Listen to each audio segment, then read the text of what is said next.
Hello friends, welcome to my channel Lakshmi Polneni. ఇప్పుడు మనము దొండకాయ చట్నీ చేసుకుందామండి. చాలా ఈజీగా చేసేసుకోవచ్చు, టేస్టీగా కూడా ఉంటుందండి. ఇది 2-3 డేస్ కూడా నిల్వ ఉంటుంది. ఇప్పుడు ఎలా చేసుకోవాలో చూద్దాము. స్టవ్ పైన పాన్ పెట్టుకొని 2 టేబుల్ స్పూన్లు పల్లీలు వేయించేసుకుందామండి. ఈ విధంగా పల్లీలు వేయించేసుకొని పక్కన పెట్టేసుకుందాం, చల్లారి పెట్టుకుందాము. మనము ఇప్పుడు అదే ప్యాన్లోకి కొద్దిగా ఆయిల్ వేసేసుకుందాము. ఆయిల్ కాగిన తర్వాత ఇప్పుడు దొండకాయ కట్ చేసుకొని శుభ్రం చేసుకున్న దొండకాయని ఈ విధంగా వేసేసుకుందాము. నేను ఒక 1/4 కేజీ దొండకాయలు తీసుకున్నానండి. అలాగే పచ్చిమిర్చి కూడా ఒక 10 పచ్చిమిర్చి ఈ విధంగా కట్ చేసుకొని వేసుకోవాలి. అలాగే టమోటాలు పెద్ద సైజు 2 తీసుకున్నానండి. చిన్నవైతే ఒక 3 తీసుకొని సరిపోతుంది.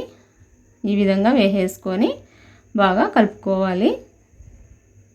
ఇప్పుడు మూత పెట్టేసుకోవాలండి. ఈ విధంగా అంతా బాగా మిక్స్ చేసేసుకునేసి మూత పెట్టేసుకొని మగ్గించుకోవాలి.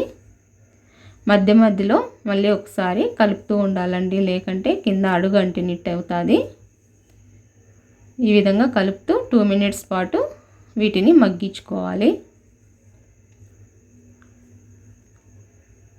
ఈ విధంగా మగ్గేంత వరకు మగ్గించుకోవాలండి. చూడండి, ఈ విధంగా మగ్గాలి ఒప్పులన్నీ. ఇప్పుడు స్టవ్ ఆఫ్ చేసేసుకొని పక్కన పెట్టేసుకుందాము, చల్లారనిద్దాము. ఇప్పుడు మిక్సీ జార్ తీసుకొని మనము పల్లీలు వేసేసుకుందామండి. పొట్టు తీసుకొని పొట్టుతో అయినా వేసుకోవచ్చు. అలాగే ఉప్పు మీకు సరిపడినంత వేసుకోండి. అలాగే చింతపండు ఒక బేడ, అలాగే వెల్లుల్లి రెబ్బలు ఒక 6. మనము చల్లారి పెట్టుకున్న ఇందాక మనం వేయించుకున్న దొండకాయ, టమోటా, పచ్చిమిర్చిని కూడా వేసేసుకుందాము. చాలా ఈజీగా చేసేసుకోవచ్చు అండి. ఫట్మని 5 మినిట్స్లో రెడీ అయిపోతుంది. ఈ విధంగా గ్రైండ్ చేసేసుకోవాలి. మరీ మెత్తగా చేసుకోకూడదు. ఈ విధంగా కచాపచాగా చేసుకోవాలండి దొండకాయ చట్నీ. ఇప్పుడు సర్వింగ్ బౌల్లోకి తీసేసుకుందామండి. దీనికి తిరగవాత కూడా అవసరం లేదండి, ఉత్తదే తినేయచ్చు. ఫ్రిడ్జ్లో పెట్టుకున్నామంటే 2-3 రోజులైనా నిల్వ ఉంటుంది.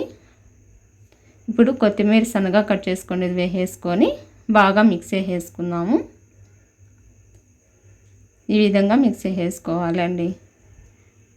ఇది వేడివేడి అన్నంలోకి నెయ్యి వేసుకొని తిన్నామంటే చాలా టేస్టీగా ఉంటుందండి.